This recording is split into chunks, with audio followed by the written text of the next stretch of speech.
Hello, everyone. Thank you all for taking the time to be with us today. My name is Tony Fross, and I co-lead our organization and culture practice here at Profit with my partner, Helen Rosethorn, who's based in London.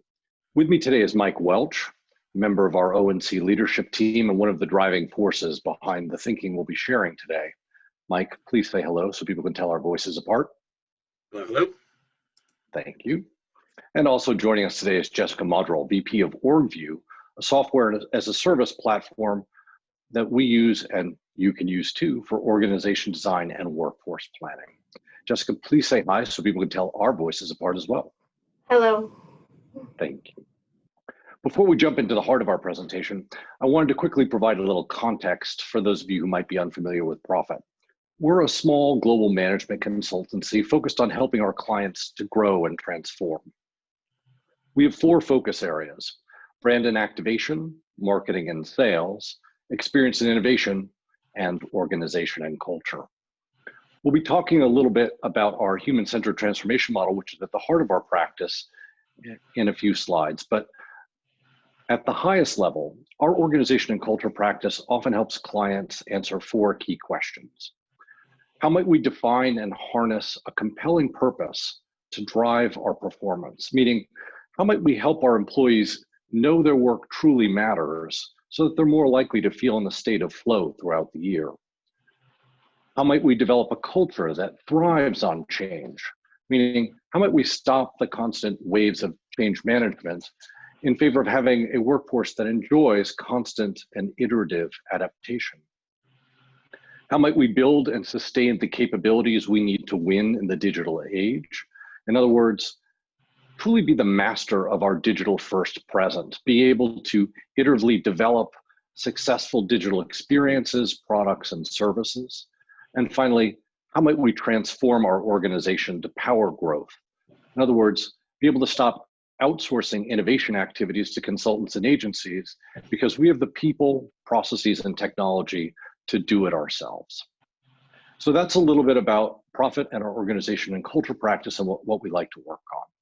Let's just talk a little bit about our agenda for the rest of the hour. First, we're going to share 3 shifts that we think are required to make strategic workforce planning truly strategic, and also how best to sustain it. Then we're going to share a story that shows those 3 shifts in action. And finally, Jessica's going to show a little bit about how orgvue not only supports those shifts, but helps to sustain them. But before we start, we've got 2 questions for all of you in the form of 2 quick polls. We'd like to better understand who you are and what's on your mind so we can better address those things. So the first is, what is your primary role? Are you in IT, operations, marketing, finance, another non-HR business function? Or are you perhaps an HR generalist? Are you in strategic workforce planning, or perhaps people data analytics? See some answers pouring in. Looks like we are weighting heavily towards people who are in strategic workforce planning, which is great. We're looking forward to your feedback. And we have some folks from other functions as well. We're still a little shy, I think, of our total, but here we are. So as you can see, 10 of us are strategic workforce planning professionals. We have some other folks from HR as well. And then we have a smattering from everything except finance. It's interesting, finance often likes to show up for these because they have a real stake in how strategic workforce planning plays out, as of course do all the other functions, but it's usually something that they're particularly interested in. All right. Now, the next one, we'd like to know a little bit about why you're here. So are you here to learn about strategic workforce planning generally, potentially learn how you might refine your approach, or to learn about the technology?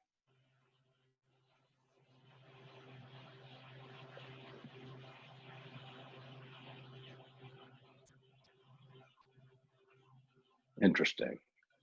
So it looks like we have a significant weighting towards people who'd like to talk about refinement, but it's beginning to balance out fairly quickly with folks who want to learn about strategic workforce planning generally. Excellent. Thank you. That's very helpful. And here you can see the results for yourselves. So, all right. We've asked you a couple of questions, and I'm sure that you will have some questions for us as you hear us present. If you'd be so kind as to enter those in the Q&A function at the bottom of the screen, which is all the way to the right in your navigation menu there, that would be very helpful. That allows us to track them and to know whether or not we've actually responded to them. You can also feel free to enter them into the chat as well, which we will monitor, but wanted to make sure that you know that also if you're going to do it in the Q&A, you can do it anonymously, whereas if you do it in the chat, we'll know exactly who asked what. So now I'm going to ask Mike to share our point of view on strategic workforce planning. Sure. Thank you, Tony.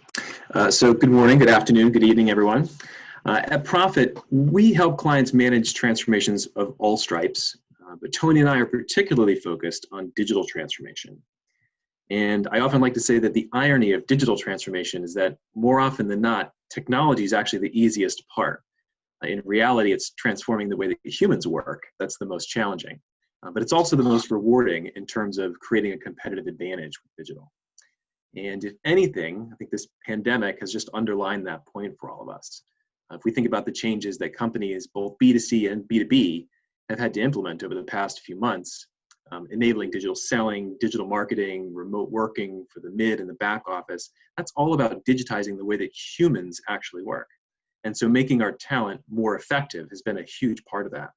And so it's our guess, and it's my hope, that many of those new digital ways of working are here to stay, even after life returns to normal, whatever that normal might look like.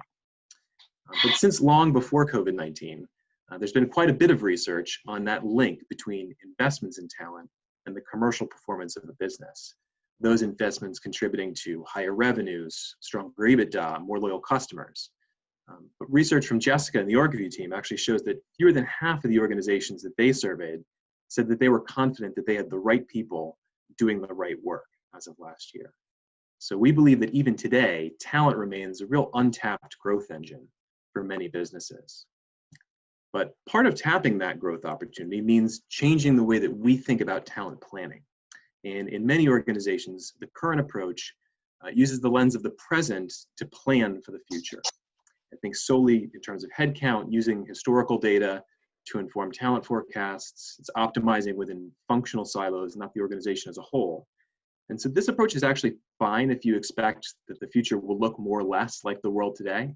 If you're looking for steady incremental growth coming from familiar places. But to really deliver that step change in growth trajectory, we really need to think about talent planning very differently.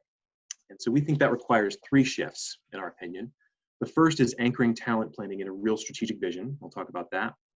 Shifting the conversation around talent from talking about headcount to talking about capabilities.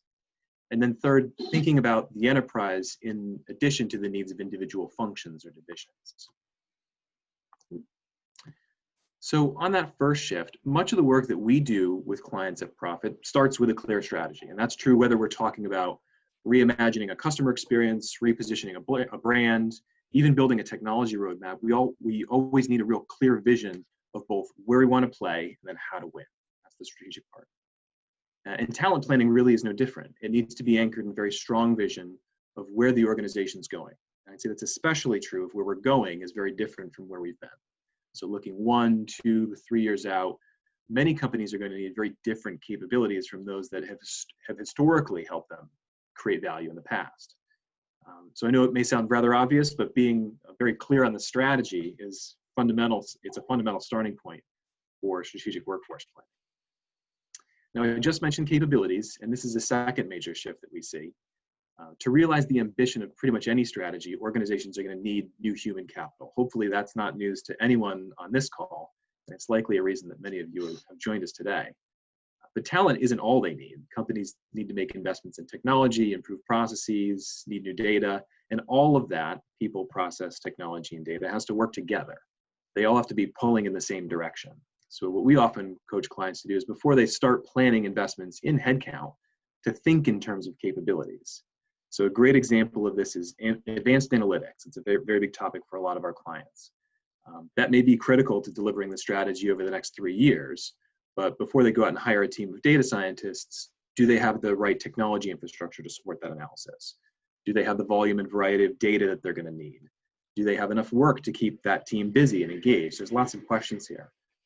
So they might even consider partnering with a third party before they invest in their own team. But thinking about capabilities first can help force some of those strategic questions, and we think helps create alignment across those different domains to keep investments in sync. And the third and last shift here is around mindset, and in our experience, it's often the hardest. Leaders, of course, need to think about their capabilities within their own business units and their own functions. That's what keeps them running. But many of the new capabilities that organizations will need these days are cross-functional. They're things like customer experience or data analytics. They're not something that only marketing owns or only IT owns or the business units own. They all need to work together. So talent investments here require what we call an enterprise mindset. It's optimizing for the firm, not just the function. And the reality is that inevitably, this will create some kind of trade-off. Prioritizing investments at the enterprise level may leave less budget on the table for functional ones. So when we're talking about talent planning, this shift in approach requires a corresponding shift in mindset within senior leaders. And they may need to take off that functional leadership hat and think more about the organization as a whole. So we know that each of those shifts is an important prerequisite for starting strategic workforce planning and for it to be successful. But then we still have to do actually all the work of making this approach business as usual and sustaining it. And so what we're really doing here is building some organizational muscle. So it means we have to weave it into business strategy processes, making sure that it's integrated into how the organization manages talent, so recruiting, learning and development, performance management, et cetera.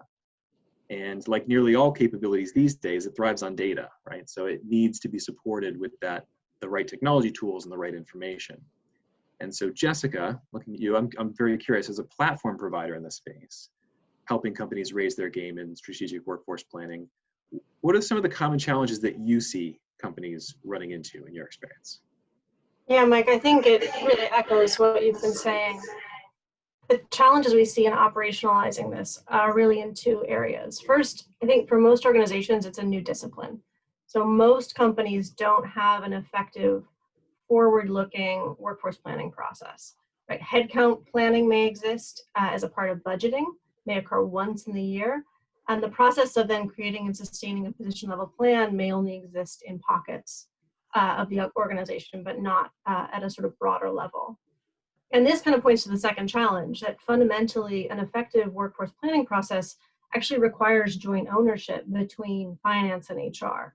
And these functions are typically operating with vastly different systems, versions of the truth, right? And we need to therefore establish an enabling platform that bridges the gap without overly complicating a new process for the business. So bottom line, there's a need to really think holistically about how best to bring functions together to do this work. Which I think is a great time to go back to Tony to share a bit about how Profit does that. Thank you. At Profit, we view the organization as a macrocosm of the individual. Each of you listening today has DNA and a body and a mind and a soul, and so does the enterprise itself. The DNA is its purpose, its strategy, and values, things that hopefully don't change that often. Its soul is comprised of the mindsets, behaviors, and stories that help to create a collective belief in that DNA. Its mind is the collective talent required to enable that purpose and strategy. And its body is its organization, its operating model, its organizational design, the business processes, along with the supporting tools and systems, which together direct the work and support the goals. Strategic workforce planning is an activity which, when executed in the way that Mike and Jessica just described, helps to better align an organization's mind with the skills and capabilities of its talent to its body, its fundamental organizational capabilities and services. So we'd like to show you an example of this strategic approach in action. This is some work that we and orgvue have done together. So for this client, they have a phenomenally successful business with fanatical customer loyalty, fantastic revenue and profits. So what was their challenge? they've been growing so fast for so long that they had developed a lot of people, process, and technical debt, meaning that things just kept being done the same old way. And as a result, despite having spent a lot on, for instance, modernizing the physical plant of their headquarters, they actually had very little formal knowledge about what anyone was doing in their home office. So their opportunity statement was, how might we create a 3-year talent and capabilities plan that enables our business to develop a more nimble, capable, and thriving staff, removing all of that technical debt and allowing them essentially to free the capabilities of their talent.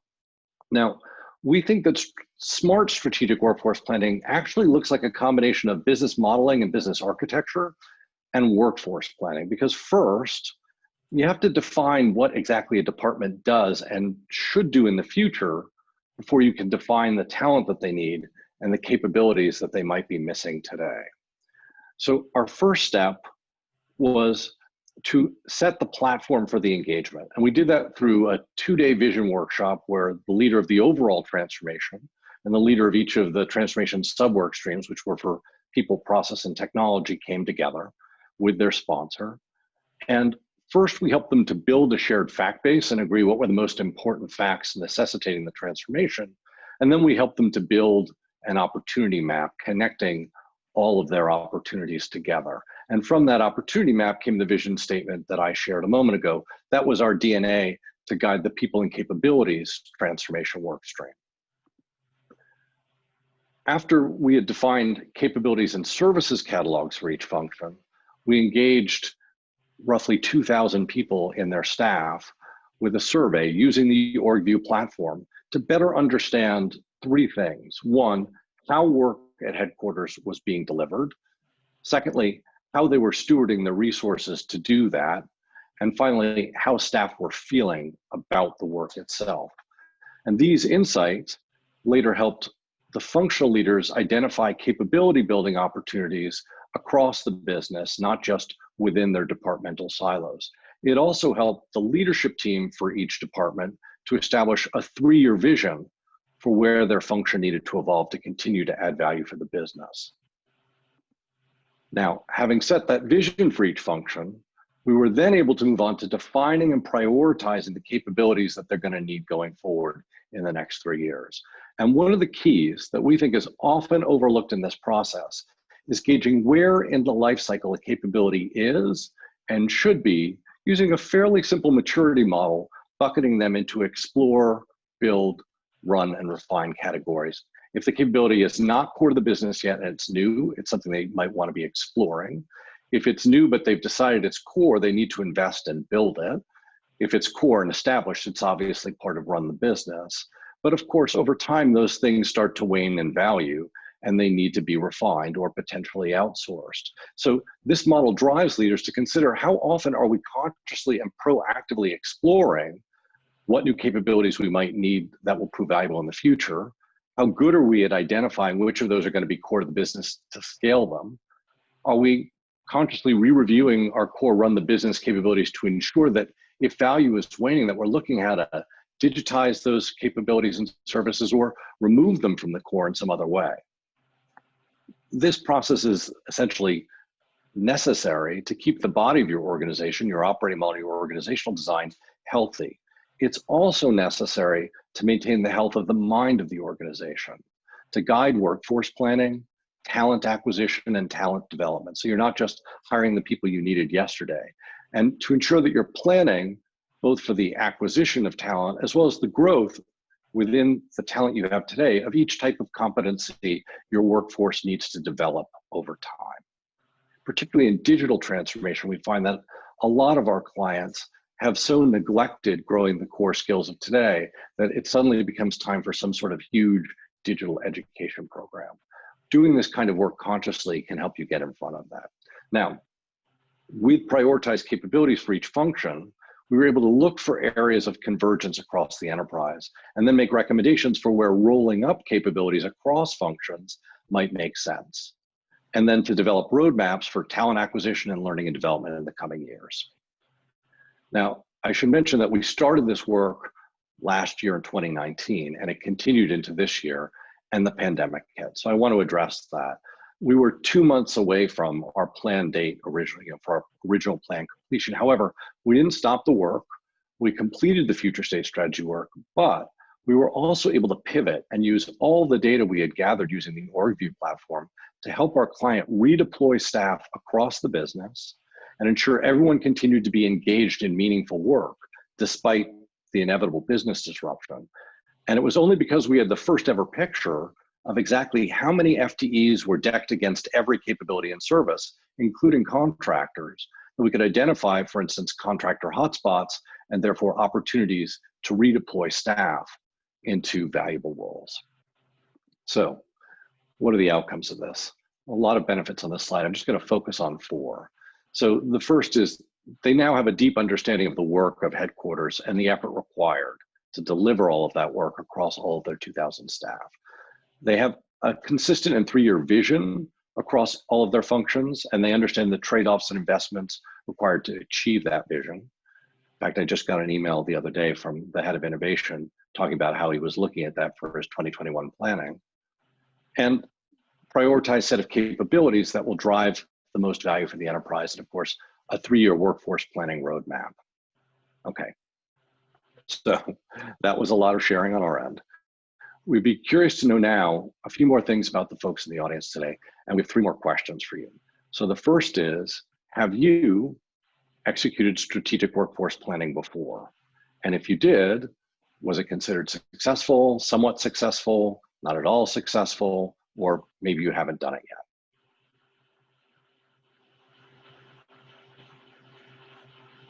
Number of people new to it, I see.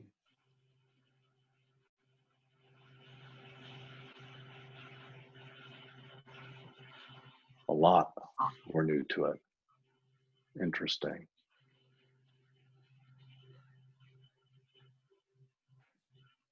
Okay, good. So we'll be interested to hear some of your thoughts as we move forward. For those of you who've been successful, somewhat successful, as well as those of you who haven't yet. The second thing is we'd like to know where this is in your agenda for 2021. So is it a top priority for you personally, a top priority for the company, or not a top priority yet?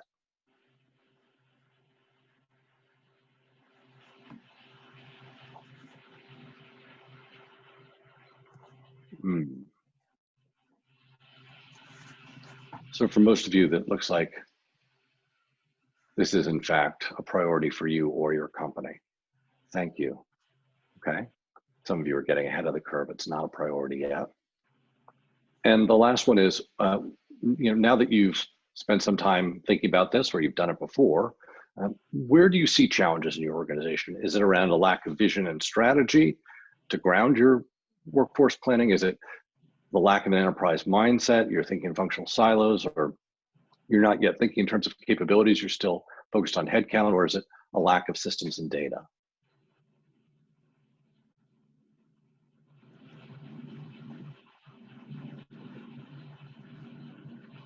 Yeah. At the moment, we're skewing towards enterprise mindset as being the big gap.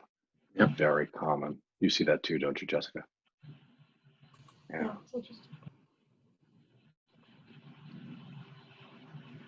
Okay. Thank you. That's very interesting, and will help us in terms of thinking about responding to questions in a few minutes. It's also a great setup for what Jessica has to share about sustaining your efforts. So I'm going to hand it back to Jessica just to show you a little bit about orgvue and how it can help you once you've gotten here to really sustain these 3 shifts. Great, thanks, Tony. So some of you may or may not be familiar with orgvue. We're a SaaS platform that Profit uses to accelerate and enhance the work that they do with clients. I think as partners, we see the value of combining the leading edge thinking on the future of the workforce with the data and technology backbone that prevents it from becoming just dated shelfware. So as you can see, we think about sort of organization design and planning as a sort of complementary set of activities, or a platform that enables both. So organizations use orgvue to strengthen their internal capability in organization design and in workforce planning. So when we look at what can orgvue deliver, orgvue enables leaders to confidently build the organization they want tomorrow, today. So really this is about looking around the corner and building in that muscle of forward looking and planning. So we offer a single platform to design, plan, and monitor the full organization system, which includes, as you've heard on this presentation, both the work as well as the structure, the people, the planned, positioned, and all of their associated costs. So I'll take a minute to bring each of those components to life a little bit. So within the context of today's conversation, orgvue enabled the Profit team to work with their client to create a link between people and work. So this is a piece of what we think about as a strategic design. Design includes really understanding the structure, the work, considering alternatives at macro and micro levels that may be applicable for the future. Part of what we've heard from the Profit team is on the criticality of connecting design to the work that's actually done in the business, and orgvue enables that connectivity. So you can look at design not only through the lens of structure, but through the lens of what work is critical to the business, how it's done today, and how that might differ from how you'd like it to be done in the future. So if we change the work, what impact does that have on the organization? And instead of a one-off, this can become part of an ongoing evaluation and design process. The second component part is planning, and orgvue enables a sustained planning capability. So even in organizations that make a strong investment in strategic workforce planning are then really challenged to embed it in an operational planning process that actually links the business stakeholders and becomes part of the fabric and the routines of the business. And this is where orgvue can fill a gap as we bring together relevant HR and finance processes to create and maintain a plan over time. And then the final piece that completes the cycle is monitoring, right, through the dimensions of cost, of headcount, and of the changes you might expect to see over time. So monitoring in orgvue compares actual data to a forecast or a plan, and to the targets that have been set by wherever parts of the business own that. So monitoring month to month creates visibility into progress, but also into deviations and where we might need to make a course correction. So by offering digestible, concise data to the business through clear visualizations and insight, we're building confidence and also being able to drive action. And this is where really the rubber hits the road. It helps understand on a continual basis how you're tracking against just that strategic vision and also against the operational targets. So this is the space we play in. orgvue complements other elements of the HR and finance stack, and we think occupies a pretty unique space that really empowers companies to take greater control over their workforce. Thank you so much, Jessica. I want to say that as someone who's been in and out of the strategic workforce planning several times in my career, I think the first time I had to do strategic workforce planning was 2006. I was really blown away at how far the world has come with SaaS platforms like orgvue, and orgvue in particular. Someone asked in the Q&A, of the tools versus orgvue, what's the differentiator? And in my experience, I find orgvue to be very forward thinking. Without naming all of the competitors, I will tell you that I think that some of them are really designed more for just cranking out org charts. I think orgvue is an incredibly powerful platform that does a lot more than that. It's also not just about cost. It allows you to really think holistically. It allows you to do surveys and to export that data into common horizontals like Workday. And I would also say, as a compliment to Jessica and her colleagues, that the talented orgvue brings a lot more to the table in my experience than I found in engaging with other firms, in that they really have subject matter expertise. They're really good at listening. They're not just a sales organization. And what can go wrong sometimes, having worked both on the software side and in consulting, is that sometimes software firms really become all about sales and aren't really more than 1 or 2 clicks deep on the topic at hand. And I find the orgvue team to have really robust subject matter expertise that complements ours. So I think they're pretty extraordinary. I wouldn't have asked them to do this, honestly, if I did. Absolutely. So let's turn to any remaining questions. I see a couple that are in the open. Someone wrote no. I'm not sure how to answer your question, no, so I'm just going to leave that one, but perhaps, Mike, you'd like to take the one from Gergo. Sure. So Gergo has asked, do you see effective strategic workforce planning at the department or functional level, or rather as a set of roles, or might that be a subset of sort of the department and function might be a subset of across multiple departments? I think you can honestly do it for both in my experience. Doing it at the functional level, we found with that client was incredibly helpful because it really helped them think about the capabilities that they needed within that function and think about the talent they needed within a function. But I'd say there's probably more value for this client in particular in looking across different functions to find out where they might make a more centralized investment in some of the capabilities, like I mentioned, advanced analytics or innovation, that could serve multiple functions in parallel with stronger capabilities and probably a more effective cost base. So I think you can do both. And I would say you have to do both in the sense that each function has to do it, but then you have to step up to the enterprise view and look at that in aggregate and then make your decisions so that you're not sub-optimizing by departments. Right. Any management consultant who's worked in a large Fortune 100 or Fortune 500 firm will find that there are always duplicative capabilities across the organization, and there isn't a lot of intention at the enterprise level as to why that happened. And it doesn't mean that you can't, in some cases, have duplicative or complementary functions. It's just a question of, are you doing it intentionally? And if you are doing it intentionally, what are the decisions you've made about what sort of capability lives at the center, the median, or the edge of your organization? Jessica, I don't know if you have something you'd like to add to build on that. I think it's interesting. You know, we see really different ranges of maturity in terms of like a comprehensive role architecture that relates to positions. And obviously, we come at this more from the perspective of the data and the construct of the data. And I think, echoing what you're saying, there are different angles on that strategic plan and also on the criticality of where the capabilities that are required to succeed are placed. And if you may think about that organizationally from a role perspective, you may think about that more at the department or functional level. Some of it will be in what's the framework that's going to be most useful over time to effectively convert that into actions where you can create, positions that are clear on what they're intended to do. And with a role architecture, that's obviously much easier. So I would say that combination, as you've said, Tony, is the key, and in some cases, maybe more applicable than others. Thank you. I'm wondering, are there other folks on the line who have questions you'd like to ask?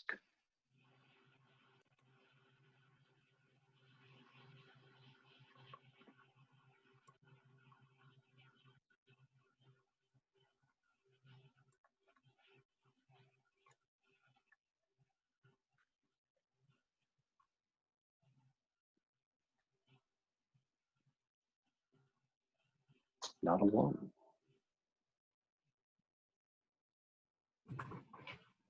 I'll ask you a question, Tony. I think one of the things that I hear a lot when we see organizations evaluating orgvue as a platform is we hear a kind of convergence of questions, of really big picture questions, sort of what do I need in the future, with how do I know sort of how to make that applicable tomorrow? Like what is the future going to hold? And then also, what is the implication for my workforce? I think from where you sit, I'm curious how you navigate clients through that kind of the initial question set, which can be quite challenging to parse, really big questions from medium-sized questions to really quite tactical operational questions. Well, to Mike's point, that's where vision is so important. So helping the top tier of the firm articulate a vision about what they would like the firm to be, and something about the journey and the time frame about when they would like to get there. And when we talked about the vision session up front in this presentation, it's never ceases to amaze us how often there are fragmented perspectives within an executive committee or a C-suite about where the firm needs to go. And often there's a lot of hand waving about we have a vision or we have a strategy, and then you get 50-page PDFs from each BU without actually anything cogent that people can use to navigate. So sometimes part of the core of making this successful is getting alignment on one or two sentences which are simple to understand, which are time bound in some way, and if nothing else, measurable so that people understand where the organization needs to go. It becomes much easier than for each function to figure out what their role would be in achieving that. I see there are a number of questions that have popped up now that we've been chatting in the Q&A. The first is, how have you applied your techniques to an organization where profit is not the key driver? So the first thing I have to confess up front is that for the most part, people engage profit, meaning profit the consultancy, not PROFIT. People engage us because they are looking to grow and transform. So there are plenty of management consultancies that will help you do some pattern optimization. When we do pattern optimization, it's in service of growth. So whether or not it's about profit or it's about a customer-led transformation, so forging a deeper relationship with customers in order to grow the firm, as opposed to profit meaning margin, we found that these techniques apply universally. There are firms, obviously, who do strategic workforce planning purely for the purposes of reducing headcount, and that's generally not an assignment that someone would come to profit for. So where we focus on it is realigning perhaps your talent so that you can better serve your customers and grow the firm, or to create new capabilities that you've not had before. I hope that's helpful. I don't know if you want to ask a follow-on about that, Samantha. There's one that says, how can we connect the dots between org design and strategic workforce planning? And Mike, that is pretty much right down the strike zone of your bowling alley. Mm-hmm. Yeah, so I think it's they're both very, very tightly aligned. And some of the coaching that we give to clients when we're doing organization design is some of the same that we shared in the upfront, and some of those shifts around being grounded very strongly in strategy, and then also thinking about capabilities. And so I think in that, the choices in organization design are really truly what capabilities should we have in-house versus outsource, for example, back to Tony's point around some of the capability lifecycle management. And then what do we think makes sense to centralize? What do we think makes sense to decentralize? Back to his point about being intentional on some of those capabilities that might reside in multiple functions versus bringing them together. And so I think the understanding where the process of understanding what's the world we're working within today in terms of capabilities and where they live in the organization, and how orgvue can help you develop a really strong picture of that. And then also going forward, what are the capabilities we want to invest in and how best to organize those? I think the two work really hand in hand. Thank you, Mike. There's a question here, which was defining capability. Nicola, can you walk back to the layer cake slide that has the definitions for capabilities? It would be slide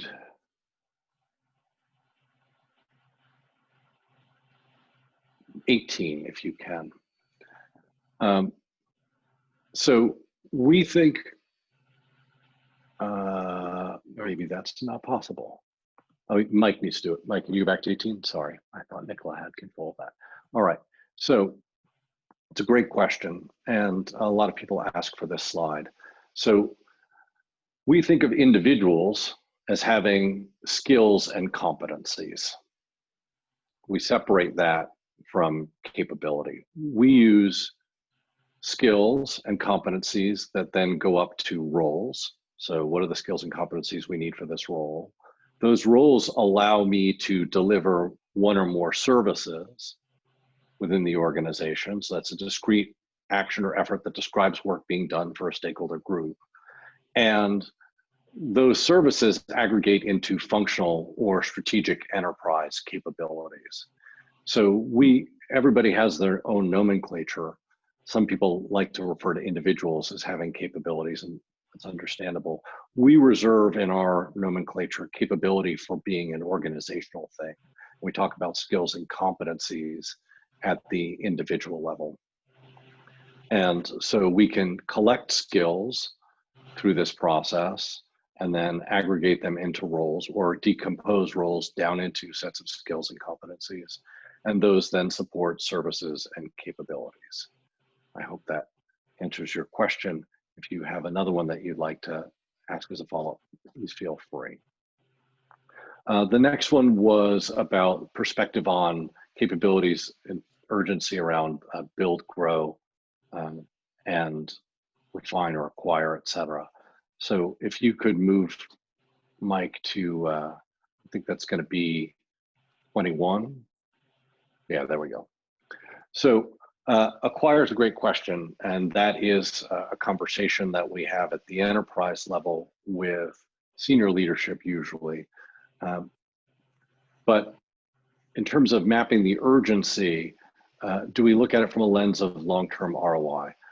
I guess what I would say is yes, you shouldn't be building something which would move into a run state if you don't think it has long-term ROI. So there are things that you might decide that you need for the near term, but you don't necessarily need for the long term, and those might be things that you would partner in order to get.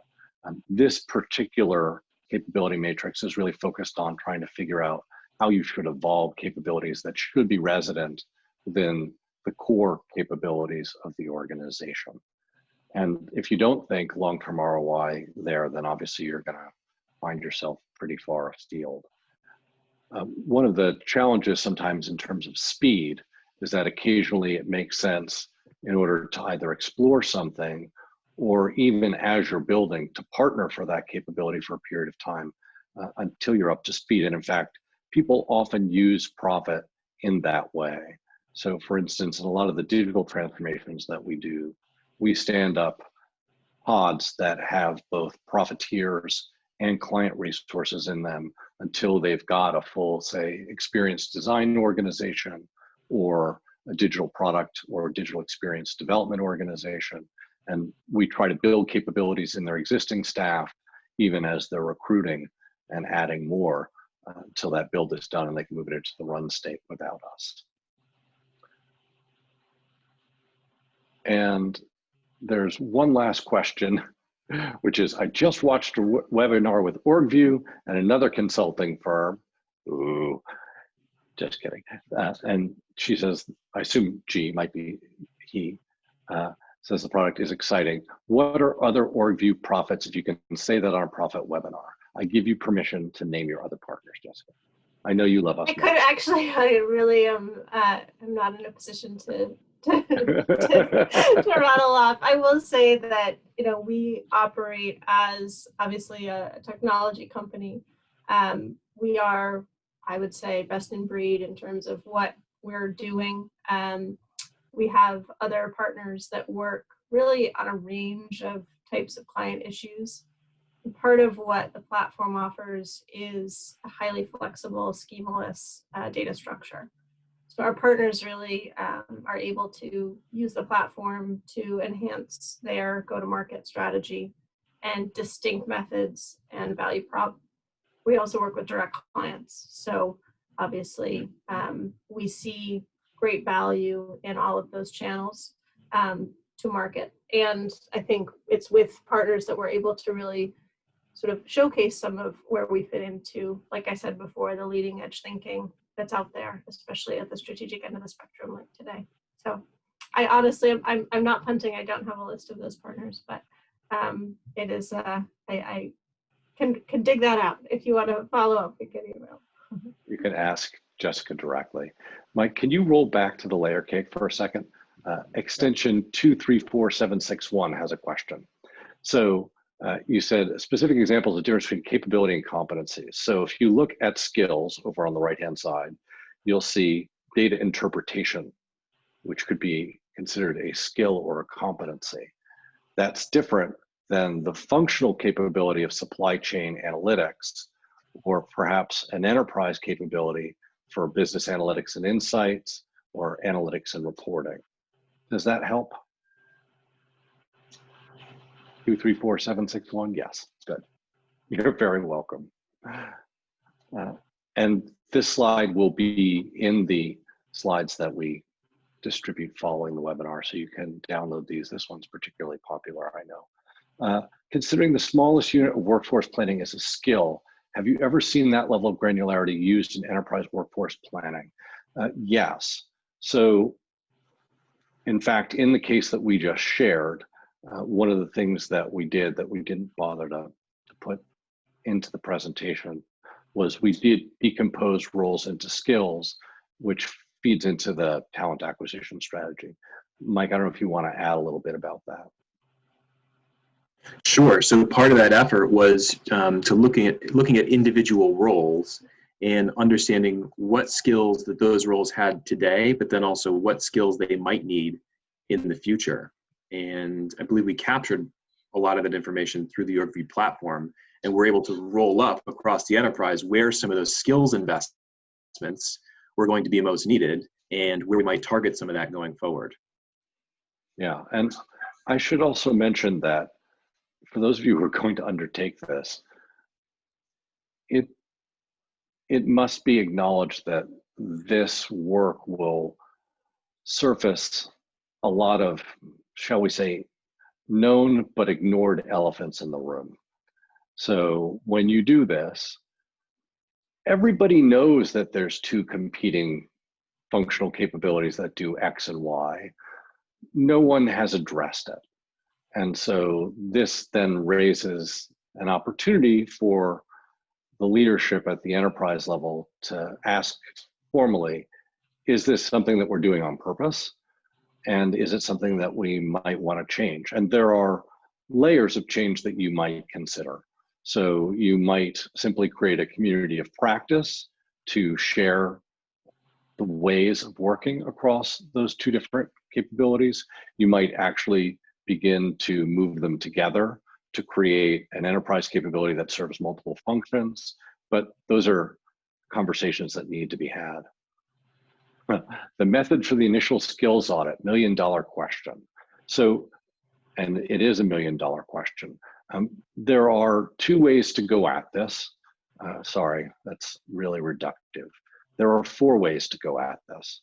So you can either go at an initial skills audit by asking the individuals against an array of skills and competencies to place themselves. You can ask the individuals to do it and have it validated with managers.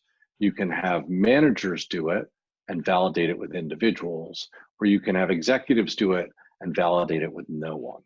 The first time through, it is more often than not either 3 or 4, because no one wants to touch the hot potato of, we haven't actually established a formal nomenclature of skills and competencies across the organization. We've only done it in a few departments, and we're trying to do our long-term planning, and now we've just stumbled into this tactical roadblock. As you go through the cycle multiple times, you get closer and closer to engaging each individual colleague in describing where they think they are in skills and competencies, and then also having that dialogue with their manager and building an individual development plan. I hope that answers your question. And it is a $1 million question because you can spend a lot of money going down that road. Anything else? Good, it does. Wonderful. Any other open questions? All right then. If we have no other open questions, we will give you your time back. You now have an extra 10 minutes courtesy of Profit and orgvue in your day. Thank you so much for joining us. It's been a real pleasure.